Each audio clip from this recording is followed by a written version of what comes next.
PLCPD, Miss Au Kilala. Welcome. Magandang umaga po. Babasahin ko po ang pahayag ni Representative Angelica Natasha ko. Inimbitahan natin siya kasi recently nagsabi siya na ang opisina niya ay nag-draft ng isang bill amending the vape law.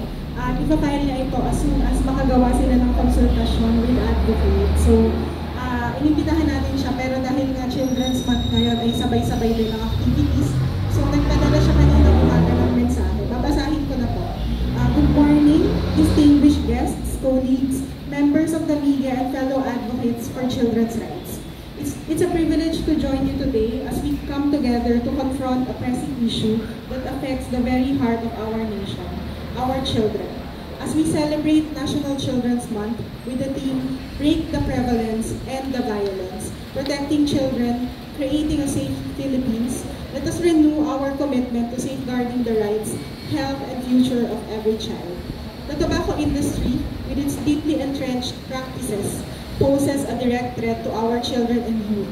From aggressive marketing campaigns targeting minors to blatant attempts to circumvent regulations, this industry's interference not only jeopardizes public health but undermines decades of efforts to protect children from the harmful effects of nicotine addiction. This issue is not just about numbers or policies. It is about the lives and dreams of our children. Each year, more young people fall victim to the allure of tobacco and vape products, robbing them of their health and their potential. We cannot and must not allow this to continue. Today's event is a call to action.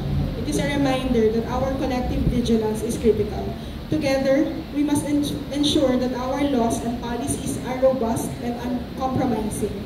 The work being done by organizations like PLCPD, Health Justice, Child Rights Network, and SIADCA is invaluable in shining a light on the tactics used by the tobacco industry to target our youth. As chairperson of the Committee on the Welfare of Children, I stand with you in this fight.